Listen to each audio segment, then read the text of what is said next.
नमस्कार दोस्तों। अभी तक की क्लास में हमने आधुनिक भारत के इतिहास में सामाजिक सुधार आंदोलन तक विस्तृत रूप से अध्ययन कर लिया और निश्चित रूप से आप उस वहाँ तक पढ़ने के बाद किसी भी बुक से प्रश्न उत्तर लगाएंगे तो हल होंगे। अब आज बहुत महत्वपूर्ण टॉपिक है आपका भारतीय राष्ट्रीय आंदोलन, जो कि 1885 से लेकर 1947 तक चलता रहा। उन सभी वर्षों में, कालखंडों में जो कुछ भी घटनाएं भारत के आंदोलन में हुई, कांग्रेस का निर्माण, सुधार आंदोलन हमने देखा, कुछ और राजनीतिक संगठन, मुस्लिम लीग, बंगाल विभाजन, दिल्ली दरबार, ये जितने भी चीज़ें हैं, जलियांवाला बाग हत्याकांड, कामागटारू प्रकरण, स्वराज पार्टी की स्थापना, असहयोग आंदोलन, इन सब के बारे में आगे वाले लेक्चरों में हम विस्तृत रूप से अध्ययन करेंगे। यह चैप्टर हमारा विस्तृत है, तो इसे हम कुछ खंड में 2-3 लेक्चर में करके इसे ख़त्म करेंगे।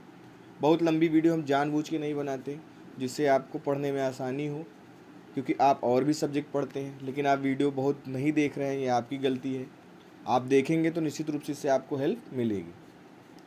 अब मुश्किल से जहाँ तक है, ये आधुनिक भारत बीच में अवस्थाओं की वजह से कुछ दिन गड़बड़ हुआ था, नहीं हुआ, लेकिन ये मान के चलिए कि इस हफ्ते तक आपका हिस्ट्री और पॉलिटी 2 ज़बरदस्त चैप्टर ख़त्म हो चुके हैं। जनवरी तक का करंट अफेयर आपको पढ़ा दिया गया है। प्रयास ये रहेगा कि अब हम कुछ दिन बाद आपको इसी ग्रुप में मंथली वाइज करंट अफेयर की टेस्ट सीरीज के हिसाब से आपको वर्किंग देंगे कि आज हम ये चीज़ आपसे पूछेंगे, इससे प्रश्न आपके पास आएंगे और आप उस मंथ का सभी करंट अफेयर पढ़ के करेंगे। देखिएगा 8-10 दिन में या 20 दिन में करंट अफेयर जहाँ तक है वो भी कंप्लीट हो जाएगा। तो हिस्ट्री, पॉलिटी और करंट से आपको एग्ज़ाम में गिरी हालत में 60+ प्रश्न देखने को मिलेंगे और प्रयास यही रहेगा कि आप इसमें 50+ क्वेश्चन जरूर करके आए। इसके बाद आगे के अध्याय को हम लोग विस्तृत रूप से अध्ययन करेंगे। बहुत समय न लेते हुए आज का पहला जो हमारा टॉपिक है, इस पर स्टार्ट करते हैं। भारतीय राष्ट्रीय आंदोलन जो कि 1885 से लेकर 1947 तक चला। इसे 3 खंडों में हम बांट कर पढ़ेंगे।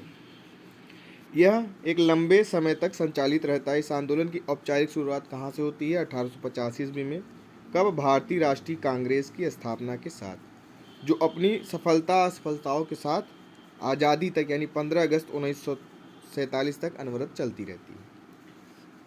भारत के राष्ट्रीय आंदोलन को 3 भागों में बांटा गया है। प्रथम भाग जो है वो आपका 1885 से 1905 ईस्वी तक का है। इस काल की सबसे बड़ी उपलब्धि है भारतीय राष्ट्रीय कांग्रेस की स्थापना, ये आप जान ही रहे हैं। उस समय राष्ट्रीय आंदोलन का प्रतिनिधित्व कौन कर रहा था? शिक्षित, बुद्धिजीवी और मध्यम वर्गीय लोग कर रहे थे। ये उदारवादी भी थे, अभी हम देखेंगे इस पर। यह समुदाय पश्चिम की उदारवादी एवं अतिवादी विचारधारा से प्रभावित थे 1885 से 1905 के समय में। इस काल में कांग्रेस की बागडोर उदारवादियों के हाथ में थी, जो अंग्रेजों के क्या थे? लगभग उदारवादी वाले भक्त थे। वो अंग्रेजी शासन के हिसाब से शासन व्यवस्था बनाए रखना चाहते थे। द्वितीय भाग जब आप देखेंगे तो 1905 से 1919 ईस्वी तक। इस काल में भारतीय राष्ट्रीय कांग्रेस काफ़ी परिपक्व हो गई और इसकी बागडोर उग्रवादी लाल बाल पाल के नाम से आप जानते ही होंगे, अब किसके हाथ में चली गई? उग्रवादियों के हाथ में। और कांग्रेस के मन से भारतीय जनता सामाजिक, आर्थिक, राजनीतिक एवं सांस्कृतिक विकास के लिए प्रयास शुरू कर दिया गया। अब किसके पास चली गई? उग्रवादियों के पास। ठीक है, पहले उदारवादियों के पास। उग्रवादी विचारधारा वाले संगठन ने ब्रिटिश साम्राज्यवाद को समाप्त करने के लिए पश्चिम के ही क्रांतिकारी ढंग का प्रयोग इस काल में किया। किस काल में? 1905 से 1919। तीसरा काल है जो 1919 से 47 तक रहा। इसमें गांधी जी का वर्चस्व बहुत रहा। 1915 में जब गांधी जी वापस आते हैं तो इनके द्वारा कई महत्वपूर्ण आंदोलन कराए जाएंगे। सविनय अवज्ञा आंदोलन होगा, सहयोग आंदोलन होगा, चंपारण, अहमदाबाद, खेड़ा, ये सभी चीज़ आप देखेंगे। इस समय गांधी जी बहुत एक्टिव हो गए थे भारत आने के बाद। और महात्मा गांधी के नेतृत्व में कांग्रेस ने पूर्ण स्वराज की प्राप्ति के लिए आंदोलन किया। इन 3 कालखंडों में बांटकर हम इसका अध्ययन करेंगे। अब पहला ही जो 1885 में भारतीय राष्ट्रीय कांग्रेस की स्थापना हुई, उसके बारे में देख लें। भारतीय राष्ट्रीय कांग्रेस की स्थापना 1885 ईस्वी में हुई और उस समय वायसराय कौन था? Lord Dufferin. कई एग्जामों में पूछा गया है, ये याद रखिएगा कि उस समय डफरिन थे जब कांग्रेस की स्थापना हुई। भारतीय राष्ट्रीय कांग्रेस के संस्थापक कौन थे? एलन ऑक्टेवियन ह्यूम्स, एओ ह्यूम इनको बोलते हैं, याद रखिएगा, वेरी इंपॉर्टेंट थे। और ये कौन थे? स्कॉटलैंड के निवासी थे, याद रखिएगा, निवासी स्कॉटलैंड के थे। भारतीय राष्ट्रीय कांग्रेस के पिता के नाम से भी इन्हें जाना जाता है, किसे? एओ ह्यूम को। ह्यूम ने इंडियन सिविल सर्विसेज में लंबे समय तक कई महत्वपूर्ण पदों पर कार्य किया था। वे भारतीय राष्ट्रीय कांग्रेस के महामंत्री पद पर नियुक्त हुए, जिस पर उन्होंने 1900 ईस्वी तक कार्य किया, यानी 85 से 1906 तक ये महामंत्री के पद पर रहे। अब एक हिसाब से देख लीजिए कि राष्ट्रीय कांग्रेस एक नज़र में स्थापना कब हुई? 28 दिसंबर 1885, डेट याद रखिएगा। 12 बजे स्थान कहाँ था? बम्बई के गोकुल दास तेजपाल संस्कृत कॉलेज का भवन। इसी परिषद में संस्थापक इनके कौन थे? एओ ह्यूम, हमने देखा।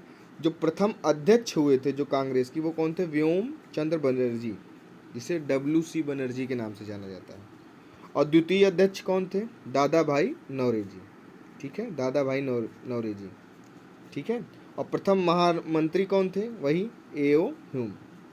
जब ये संस्थान बनी थी तब उससे संस्थापक सदस्य कितने थे? 72। प्रथम महिला अध्यक्ष कौन थी? 1917 में एनी बेसेंट।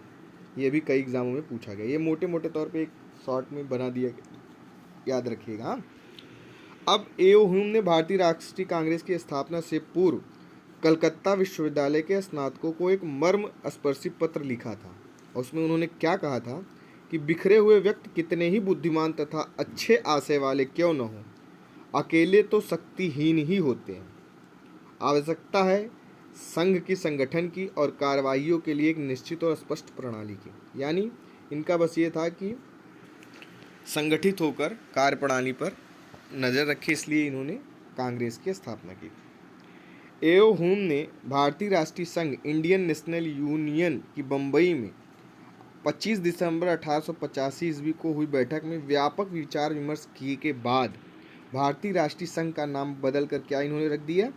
भारतीय राष्ट्रीय कांग्रेस। यही पर इस संस्थान ने जन्म लिया। और पहले इसका सम्मेलन कहाँ होना था? पूना में होना था, परंतु वहाँ क्या हो गया? पूना में न होकर कि कारण था कि हैजा फैल गया। इस कारण इस स्थान का परिवर्तन कर इसे कहाँ किया गया? बम्बई। वेरी इंपॉर्टेंट, याद रखिएगा कि शुरुआत में पूना में होने वाला था, लेकिन हैजा की वजह से बम्बई में हुआ। दादा भाई नौरोजी की सलाह पर भारतीय राष्ट्रीय संघ का नाम बदलकर भारतीय राष्ट्रीय कांग्रेस रख दिया गया। वेरी इंपॉर्टेंट, कई एग्जाम में पूछा गया, आप इसे याद रखिएगा कि इन्हीं के द्वारा इसका नाम भारतीय राष्ट्रीय कांग्रेस रखा गया। भारतीय राष्ट्रीय संघ कांग्रेस की पूर्वगामी संस्था की स्थापना का विचार सर्वप्रथम लॉर्ड डफरिन के दिमाग में आया था। किसके दिमाग में आया था? वेरी इंपॉर्टेंट, डफरिन के। इन्हीं के काल में इसकी स्थापना भी हुई थी। राष्ट्रीय कांग्रेस के कुल संस्थापक नेताओं में प्रमुख थे, कौन कौन थे उस समय? दादा भाई Naoroji, Firoz Shah Mehta, Dinshaw Edulji Wacha, Kashinath Telang, V Raghavacharya, N Chandavarkar, S Subramaniam आदि। स्मरणीय रहे क्या रहे कि कांग्रेस के प्रथम अधिवेशन में सुरेंद्र नाथ बनर्जी ने हिस्सा नहीं लिया था, ठीक है, याद रखिएगा, सुरेंद्र नाथ बनर्जी ने प्रथम अधिवेशन में हिस्सा नहीं लिया था। अब इस संघ कांग्रेस की स्थापना के पीछे उद्देश्य क्या था? पहला था कि यह देश के हित की दिशा में प्रयत्नशील भारतीयों में संपर्क एवं मित्रता को प्रोत्साहन देना था, पहला। दूसरा, देश के अंदर धर्म, वंश एवं प्रांत संबंधी विवादों को खत्म कर राष्ट्रीय एकता की भावना को प्रोत्साहित करना था। और तीसरा क्या था कि शिक्षित वर्ग को पूर्ण सहमति से महत्वपूर्ण एवं आवश्यक सामाजिक विषयों पर विचार विमर्श करना। तो ये उद्देश्य थे राष्ट्रीय कांग्रेस के स्थापना के। एओ ह्यूम के जीवनीकार वेडर बर ने लिखा है कि भारत में असंतोष की बढ़ती हुई शक्तियों से बचने के लिए एक अभय द्वीप की आवश्यकता है और कांग्रेसी आंदोलन से बढ़कर अभय द्वीप नामक दूसरी कोई चीज़ नहीं हो सकती। यह लाइन बहुत महत्वपूर्ण है, याद रखिएगा। किसने लिखी थी? वेडर बर्नर ने। एओ ह्यूम भारतीय राष्ट्रीय कांग्रेस की स्थापना के बाद लगभग 22 वर्ष यानी 85 से 22 वर्षों तक सक्रिय सदस्य रहे थे। हमने देखा 1906 तक वो महामंत्री पद पर रहे। लाला लाजपत राय ने ह्यूम के बारे में लिखा है कि इन्होंने क्या लिखा है लाजपत राय जी ने? ह्यूम स्वतंत्रता के पुजारी थे और उनका हृदय भारत की निर्धनता तथा दुर्दशा पर रोता था। ये वक्तव्य याद रखिएगा, लाला लाजपत राय जी ने कहा था, जिन्हें ये भी कहा था कि तुम्हारी प्रत्येक लाठी आपके शासन पर कील साबित होगी। जब साइमन कमीशन भारत आया था तो उसका विरोध करते समय इन पर लाठियों से हमला हो गया था, यही इनकी मृत्यु का कारण बनी थी। आगे हम देखेंगे। और इसी का प्रसूत लेने के लिए भगत सिंह जी ने हत्या की और बम कांड किया, आपने देखेंगे। अभी आगे उस पर हम चर्चा करेंगे। रजनीपाल दत्त ने अपनी पुस्तक, इनकी कौन सी पुस्तक है, इंडिया टुडे, दोनों चीज़ इंपॉर्टेंट है। उन्होंने लिखा क्या था कांग्रेस के बारे में कि कांग्रेस की स्थापना ब्रिटिश सरकार की एक पूर्व नियोजित गुप्त योजना के अनुसार की गई थी। इन्होंने इसके बारे में यह बताया। तो कथन इस समय वर्तमान समय में बदलते पैटर्न पे बहुत पूछे जाते हैं, इसलिए ऐसा बनाया गया है, तो याद रखिएगा इसे। 1916 ईस्वी में लाला राजपत ने यंग इंडिया में एक लेख में लिखा था कि कांग्रेस लॉर्ड डफरिन के दिमाग की उपज है। ये किसने कहा था? लाला लाजपत राय जी ने, जिन्होंने ए होम को एक अच्छा बताया था, ऊपर आपने देखा। अब भारतीय राष्ट्रीय कांग्रेस में कुछ महिला अध्यक्ष हुई थी, वो कब हुई थी, उनका कार्यकाल क्या था, उसके बारे में हम देख लेते हैं। पहली अध्यक्ष आप जानते हैं एनी बेसेंट, कई एग्जामों में पूछा गया, याद रखिएगा, कलकत्ता अधिवेशन में 1917 में। दूसरी सरोजनी नायडू जी हुई थी 1925 में। कहाँ हुआ था यह अधिवेशन? कानपुर, वेरी इंपॉर्टेंट, याद रखिएगा। नलिनी सेन गुप्ता 1933 में, ये भी कलकत्ता, यानी पहला ऑड, याद रखिएगा, ऑड में दोनों कलकत्ता में हुए थे, एक में एनी बेसेंट, एक में नलिनी सेन गुप्ता। और सरोजनी नायडू जी 1925 में कानपुर। इंदिरा गांधी और सोनिया गांधी, ये अभी लेटेस्ट में आप याद रखिएगा कि इंदिरा गांधी जी 1982 में नई दिल्ली और सोनिया गांधी जी 1998 में नई दिल्ली। ये दोनों नई दिल्ली संबंध, यानी दो नई दिल्ली, ऑड वाले कलकत्ता और इवन यानी दो कानपुर, सरोजनी नायडू। कांग्रेस के पूर्व जब इसका संगठन हुआ था, उसके पहले भी कुछ राजनीतिक संगठन थे, वो कब हुए और उसको किन्होंने संगठित किया, इसके बारे में देख लीजिए। यही इसमें महत्वपूर्ण है कि किसने किया और कब किया और कहाँ। आइए देखते हैं। पहली थी, जो सबसे पहले थी, वह थी लैंड होल्डर सोसाइटी। इसके संस्थापक कौन थे? द्वारिका नाथ टैगोर जी। और यह स्थापना कहाँ हुई थी? कलकत्ता में। यही प्रश्न ऐसे पूछे जाएंगे, ठीक है। और ये कब हुई थी? 1838 में। बहुत महत्वपूर्ण है, याद रखिएगा। दूसरा है Bengal British India Society, Radha Kant Dev ji और द्वारका नाथ टैगोर जी मिलकर बनाए, और 5 साल बाद 43 में, और कहाँ है? कलकत्ता में ही। अगला है मद्रास नेटिव एसोसिएशन, लक्ष्मी नरसू चट्टी जी द्वारा, कहाँ पर? मद्रास में। कब? 1852 में, याद रखिएगा ये भी। ईस्ट इंडिया एसोसिएशन, दादा भाई नौरोजी, याद रखिएगा, दादा भाई नौरोजी कांग्रेस के दूसरे अध्यक्ष कलकत्ता अधिवेशन के। और लंदन में इन्होंने इसकी स्थापना की 1866 में, याद रखिएगा। Poona Sarvajanik Sabha, S H. Chiplunkar, G V. Joshi, Justice नाराडे, पूना में 1870 में। Indian association, SN. बनर्जी और आनंद मोहन बोस जी, कलकत्ता में ही 1876। बम्बई प्रेसिडेंसी एसोसिएशन, कौन कौन? फिरोज शाह मेहता, के.टी. तेलंग और बहरुद्दीन तैयब जी, बम्बई में 1885, कांग्रेस की स्थापना के समय ही। British India Society, William Adam, London 1839। British India Association, Devendra Nath Tagore, Calcutta 1851। Bombay Association, Jagannath Seth, Bombay 1852। और National Indian Association, Mary Carpenter, London 1867। Indian Society, Anand Mohan Bose, London 1872। और मद्रास महाजन सभा, जी.एस. अय्यर, एम.वी. राघवाचार्य और आनंद चार्लू, मद्रास 1884। तो ये किसने संस्थापन किया इसका और कब किया, यही डायरेक्ट पूछा जाता है। तो याद रखिएगा कि कांग्रेस के पहले ये भी संस्थाएं सक्रिय हो चुकी, तो आप इसको जरूर याद रखिएगा। अब आप जानते हैं शुरुआत में उदारवादियों का युग था, वह 1885 से 1905। आइए देखते हैं। यह लगभग 20 वर्षों तक उदारवादी राष्ट्रीय नेताओं का वर्चस्व रहा, इसलिए इस काल के कांग्रेस के इतिहास में उदारवादी राष्ट्रीयता का काल माना जाता है। इस काल की विशेषता क्या थी? इस काल में कांग्रेस ने देश की स्वतंत्रता की नहीं, अभी तो कुछ रियायतों की मांग थी। ये स्वतंत्र नहीं होना चाहते थे, लेकिन कुछ रियायतों की इन्होंने मांग की, उदारवादियों ने। ये मांगे हीन से हीन शब्दों में याचना के रूप में संवैधानिक तरीके से प्रस्तुत की जाती थी, यानी ये याचना करते थे और इनका मानना था कि संवैधानिक तरीके से किया जाए। इनके इसी लचीलेपन एवं संयत व्यवहार के कारण तिलक जैसे उग्रवादी नेताओं ने इसे राजनीतिक भिक्षा वृत्ति की संज्ञा दी थी। उदारवादियों को किसने? तिलक जी ने, जो कि उग्रवादियों से संबंधित है। कांग्रेस की लोकप्रियता क्या हुई? धीरे धीरे बढ़ गई।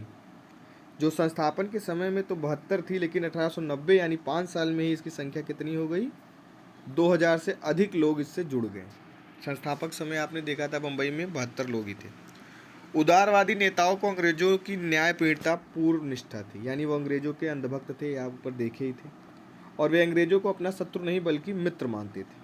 ये उदारवादियों का नेचर था, हीन अपना गिड़गिड़ाना और संवैधानिक तरीके से अपने आप को आज़ाद करना चाहते थे।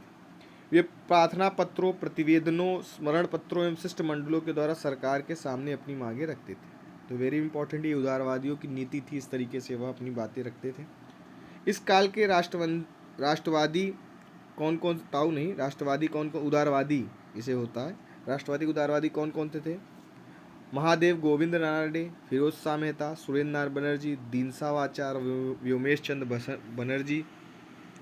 इस समय कांग्रेस पर समृद्धशाली, उन्होंने अपना नाम बदलकर विवेकानंद, मध्यम वर्गीय एवं बुद्धिजीवियों, ये बीच में कुछ गलत हो गया, विवेकानंद ये कट कर दीजिएगा। इस समय कांग्रेस पर समृद्धशाली, बुद्धिजीवियों जैसे वकील, डॉक्टर, इंजीनियर, पत्रकार एवं साहित्यकार आदि का प्रभाव था।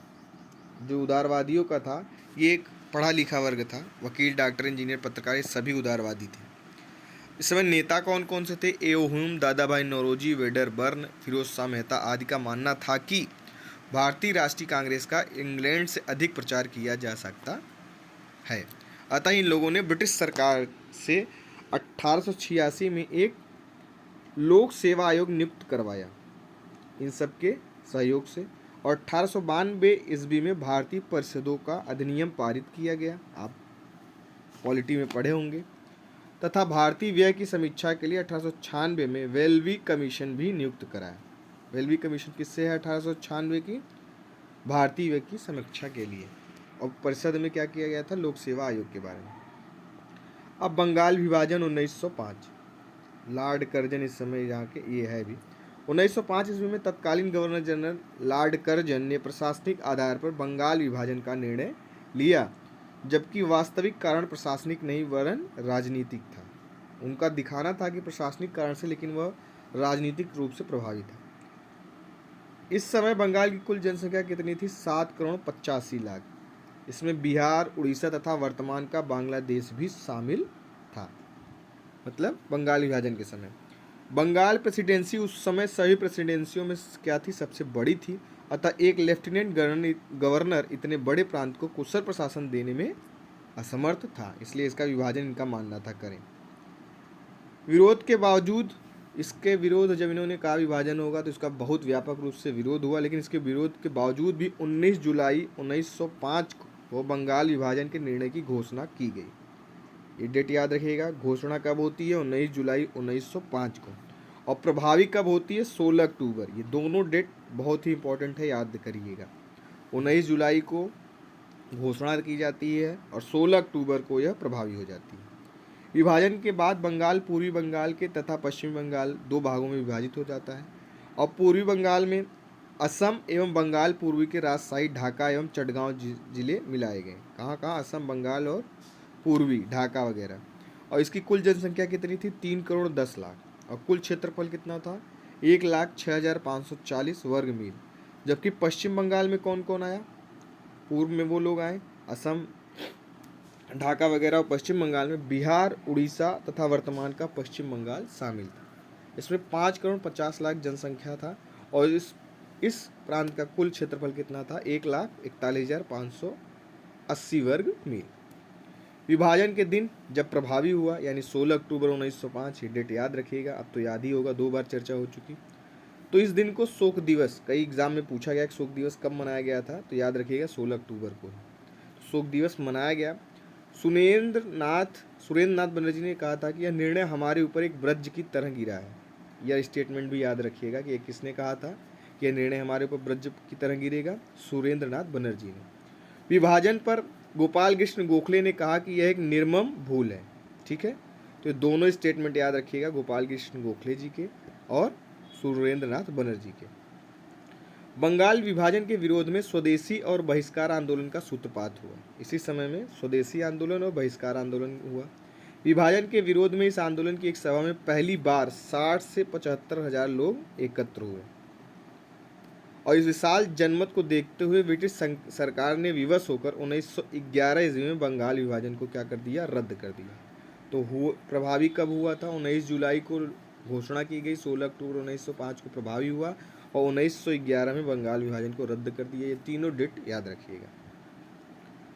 सबको एकत्र करने के लिए पहली बार उदारवादियों ने दादा भाई नौरोजी को कार्यवाही काकोरी में, ये गड़बड़ है कुछ, यहाँ कुछ मिसप्रिंटेड है, ठीक है। अब दादा भाई नौरोजी जी को इसको संगठित करने के लिए इंग्लैंड से बुलाकर, एक मिनट, उसमें कुछ मिसप्रिंट हो गए थे। अगला है हमारा मुस्लिम लीग की स्थापना। ये कब होती है? 1906 में। 1 अक्टूबर 1906 ईस्वी को मुस्लिम नेता H.L. आगा खां, याद रखिएगा इन नेता का नाम, के नेतृत्व में मुसलमानों का एक दल तत्कालीन वायसराय लॉर्ड मिंटो से शिमला, कहाँ पर? शिमला में मिला। अलीगढ़ कॉलेज के प्रिंसिपल आर्चबोल्ड इस प्रतिनिधिमंडल के जनक थे। इस प्रतिनिधिमंडल ने क्या किया कि वायसरॉय से इन्होंने अनुरोध किया कि प्रांतीय, केंद्रीय व स्थानीय निर्वाचन हेतु मुसलमानों के लिए पृथक सांप्रदायिक निर्वाचन की व्यवस्था की जाए, जिसे वायसराय ने स्वीकार भी कर लिया। यहीं से फूट डालने की स्थिति आपको देखने को मिलेगी।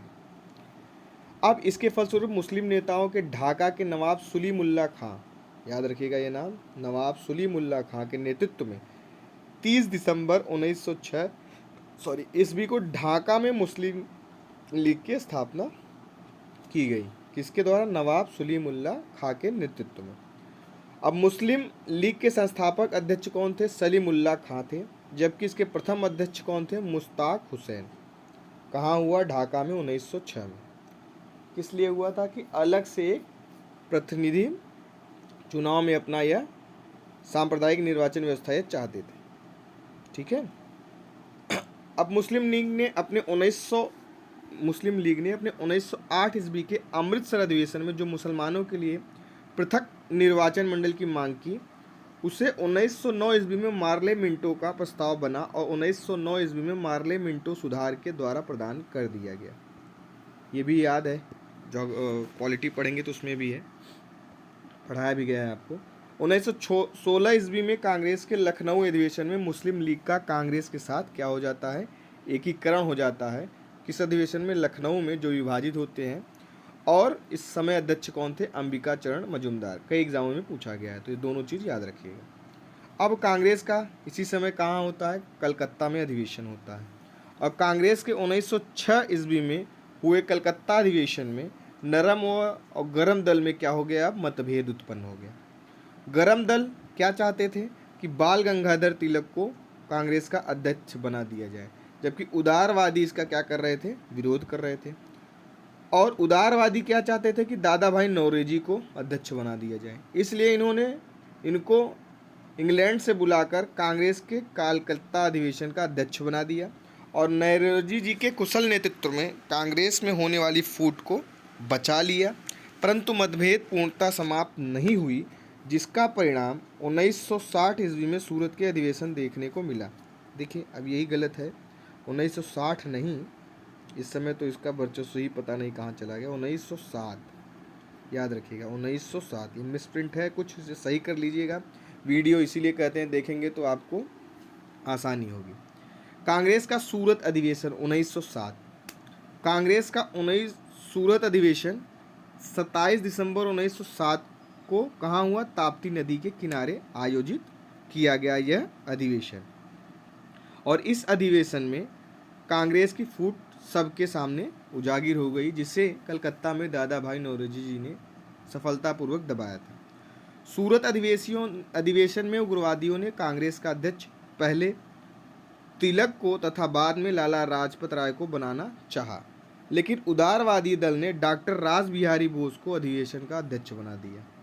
ठीक है, तो इस बार भी उदारवादियों की विजय हुई और रास बिहारी बोस जी 1907 में अध्यक्ष सूरत अधिवेशन के बना दिए गए। इस अधिवेशन में कांग्रेस नरम दल तथा गरम दल में दो गुटों में विभाजित हो गई। नरम दल के नेता कौन थे? गोपाल कृष्ण गोखले जी थे, जबकि गरम दल का नेता कौन बना? लाल बाल पाल, जिसे लाला लाजपत राय, बाल गंगाधर तिलक तथा विपिन चंद्र पाल बने।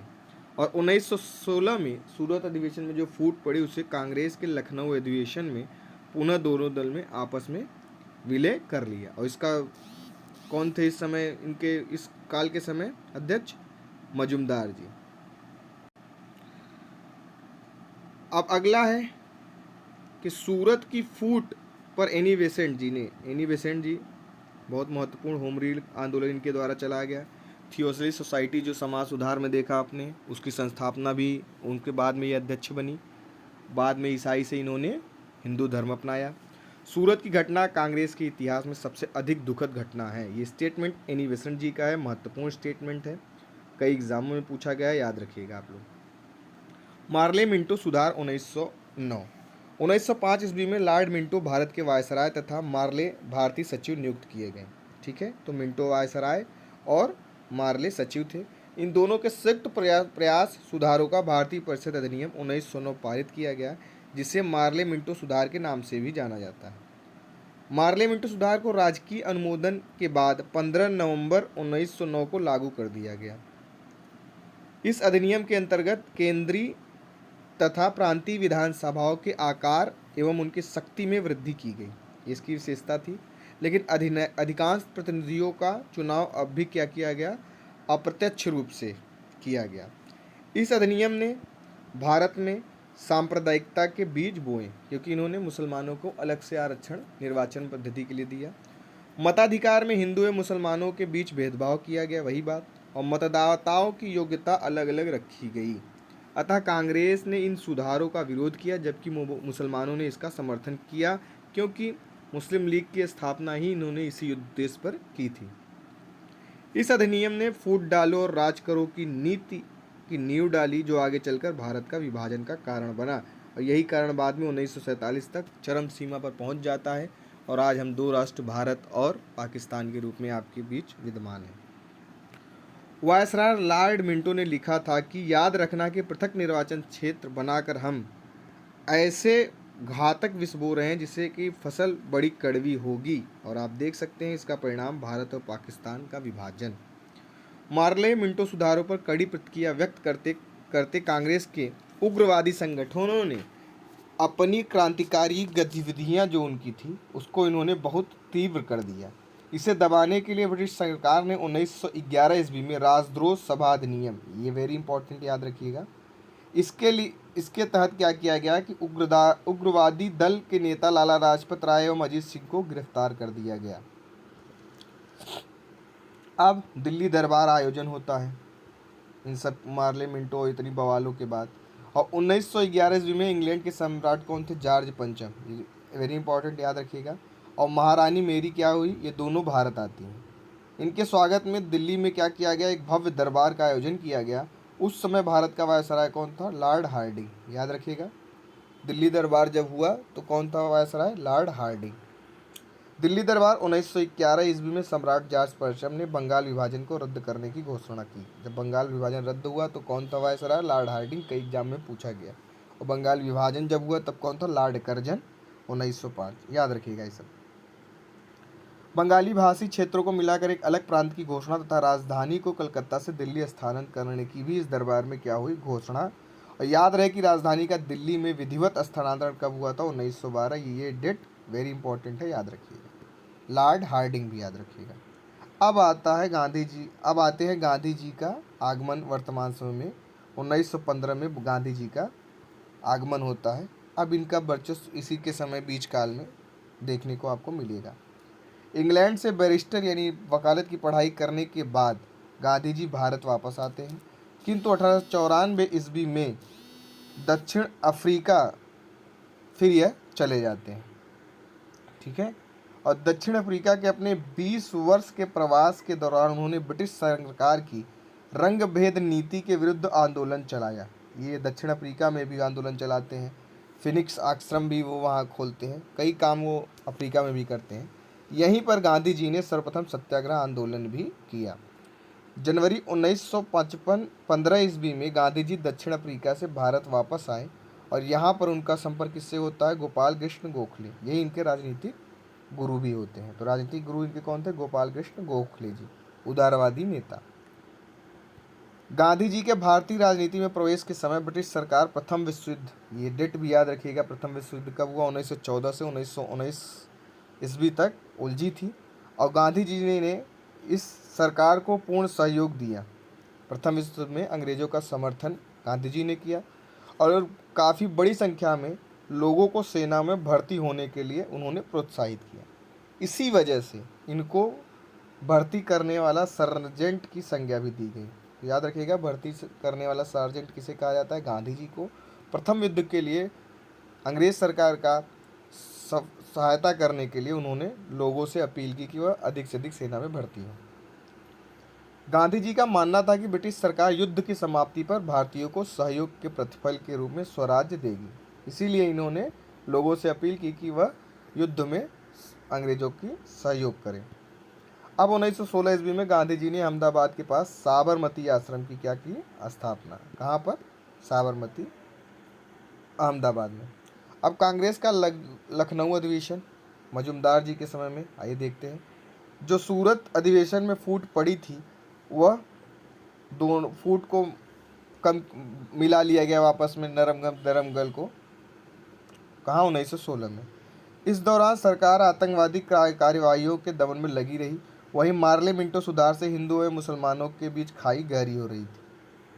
उदारवादी दल के नेता गोपाल कृष्ण गोखले एवं फिरोज शाह मेहता 1915 ईस्वी में मृत्यु हो जाती है, गोखले जी की और फिरोज शाह मेहता जी की। नरम दल एवं गरम दल को पुनः कांग्रेस के मंच पर लाने का प्रयास किसने किया था? बाल गंगाधर तिलक जी ने एवं एनी बेसेंट जी ने। दोनों ही ने ही होम रूल आंदोलन चलाया था। 1916 ईस्वी में कांग्रेस का ऐतिहासिक अधिवेशन कहाँ हुआ था? लखनऊ में। अध्यक्ष कौन था? अंबिकाचरण मजुमदार। कई बार चर्चा होगी तो याद रहेगा अब आपको। इस अधिवेशन में नरम दल एवं गरम दल एक बार फिर से जुट हो गए, साथ ही मुस्लिम लीग भी कांग्रेस से जुड़ गई। वेरी इंपॉर्टेंट दो चीज़ें हुई, अच्छी बातें। बाल्कन युद्ध चल रहा था उस समय, तो बाल्कन युद्ध के बाद भारतीय मुसलमान अंग्रेजी सरकार से नाराज हो गए। उस समय मौलाना अब्दुल आज़ाद, मौलाना मोहम्मद अली, शौकत अली, मोहम्मद जिन्नाद मुस्लिम लीग के महत्वपूर्ण नेता थे। मुस्लिम लीग ने लखनऊ अधिवेशन में स्वराज प्राप्ति का प्रस्ताव पारित किया।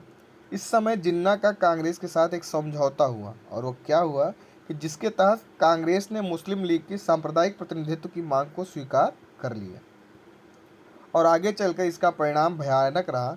इस समझौते को लखनऊ पैक्ट के नाम से भी जाना जाता है। याद रखिएगा कि कांग्रेस ने मुस्लिम लीग से एक पैक्ट बनाया, इसे लखनऊ पैक्ट। वो कब हुआ? 1916। ठीक है। होम रूल लीग आंदोलन, महत्वपूर्ण आंदोलन 1916 का है। उग्रवादी राष्ट्रीय नेता बाल गंगाधर तिलक ने स्वशासन प्राप्त करने हेतु 28 अप्रैल 1916 को बेलगांव में होम रूल लीग की स्थापना की। इनके द्वारा स्थापित लीग का प्रभाव कहाँ था? कर्नाटक, महाराष्ट्र, बम्बई को छोड़कर। याद रखिएगा, बम्बई भी दे देता है ऑप्शन में, तो महाराष्ट्र देखकर बम्बई मत लगा दीजिएगा। मध्य प्रांत एवं बरार तक फैला हुआ था। इसका? बाल गंगाधर तिलक जी का। होम रूल लीग आंदोलन के प्रमुख नेता कौन थे? बाल गंगाधर तिलक, एनी बेसेंट। इस आंदोलन का उद्देश्य क्या था? कि ब्रिटिश साम्राज्य के अधीन रहते हुए संवैधानिक तरीके से शासन को प्राप्त करना। तिलक के होम रूल लीग के प्रभाव क्षेत्र से बाहर के सभी हिस्सों में लीग के प्रभाव को फैलाने की जिम्मेदारी किसकी थी? एनी बेसेंट को। यानी कर्नाटक, महाराष्ट्र और क्षेत्रों को छोड़ दे तो वहाँ पर किसका वर्चस्व था? एनी बेसेंट जी का। होम रूल लीग के सर्वाधिक कार्यालय कहाँ थे? मद्रास। तिलक ने मई 1917 में नासिक में होम रूल लीग की पहली वर्षगांठ मनाई। कहाँ पर? नासिक में। आयरलैंड की महिला एनी बेसेंट ने 1914 ईस्वी में भारत आकर साप्ताहिक पत्र कॉमनवेल्थ, याद रखिएगा कॉमनवेल्थ इनकी यहीं का पत्र है, वो कैसा था? साप्ताहिक। और दैनिक पत्र न्यू इंडिया, ये दोनों इनकी है। न्यू इंडिया यंग इंडिया में बहुत कन्फ्यूजन होती है, तो यंग इंडिया महात्मा गांधी जी की है। तो दैनिक पत्र यंग इंडिया इनकी थी, साप्ताहिक पत्र कॉमनवेल्थ ये दोनों एनी बेसेंट जी की थी। और इसी के द्वारा उन्होंने भारतीयों में स्वतंत्रता एवं राजनीति भावना को जागृत किया। और एनी बेसेंट ने भारत में आयरलैंड की तरह सितंबर 1916 में कहाँ पर? मद्रास, अडेयार में, ये दोनों चीज़ याद रखिएगा, होम रूल लीग की स्थापना की। पहले लेकिन किसने किया? बाल गंगाधर तिलक जी ने, अप्रैल में, याद रखिएगा। और जॉर्ज अरुडेल को लीग का सचिव बनाया। ठीक है, जो मद्रास में इन्होंने लीग बनाई इसका सचिव कौन था? जॉर्ज अरुडेल। एनी बेसेंट के सहयोगियों में कौन था? बीपी बाडिया तथा सीपी रामास्वामी अय्यर, याद रखिएगा। और तिलक जी ने अपने पत्र मराठा और केसरी तथा एनी बेसेंट ने अपने पत्र कॉमनवेल्थ तथा न्यू इंडिया के माध्यम से होम रूल या गृह शासन भी इसे कहा जाता है का जबरदस्त प्रसार किया। मराठा और केसरी याद रखिएगा तिलक जी की पत्रिका है। जवाहरलाल नेहरू, वी चक्रवर्ती तथा जे बनर्जी जैसे नेताओं ने होम रूल लीग की सदस्यता ले रखी थी और गोपाल कृष्ण गोखले द्वारा स्थापित संस्था क्या थी? वह servants of India society, very important संस्था थी यह। इन सदस्यों को होम रूल में प्रवेश लेने की अनुमति नहीं थी। होम रूल के बढ़ते हुए प्रभाव को घबराकर ब्रिटिश सरकार ने एनी बेसेंट, जॉर्ज अरुडेल जो सचिव थे तथा वीवी पाडिया को 1917 ईस्वी में गिरफ्तार कर लिया। इस गिरफ्तारी के विरोध में एस सुब्रमण्यम अय्यर ने अपनी नाइटहुड, वेरी इंपॉर्टेंट, नाइटहुड की उपाधि इनकी गिरफ्तारी के विरोध में किसने किया था? सुब्रमण्यम अय्यर, वापस कर दी। तिलक ने सत्याग्रह की घोषणा करी, किंतु इसके पूर्व सरकार ने एसी बेसेंट को क्या किया? एनी बेसेंट जी को छोड़ दिया। एनी बेसेंट की बढ़ती हुई लोकप्रियता के कारण ही 1917 ईस्वी में कांग्रेस के कलकत्ता अधिवेशन आपने देखा था, उन्हें पहली अध्यक्ष कांग्रेस की कौन हुई थी? एनी बेसेंट जी, पहली महिला अध्यक्ष। अध्यक्ष के रूप में एनी बेसेंट ने कहा, भारत अब अनुग्रहों के लिए अपने घुटनों पर नहीं बल्कि अधिकारों के लिए अपने पैरों पर खड़ा है।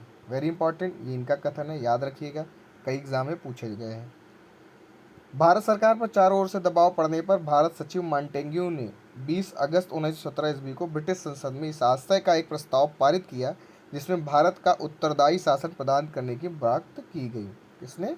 मॉन्टेग्यू ने।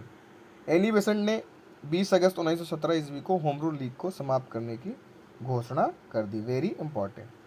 आज की क्लास यहीं समाप्त करते हैं। इसको देखिए और इससे संबंधित, इस काल से संबंधित जो भी आपके पास टेस्ट सीरीज या जो भी चीज़ें हैं उस पर आप देखिए, आपको निश्चित रूप से सारे प्रश्न बनेंगे। बहुत बहुत धन्यवाद।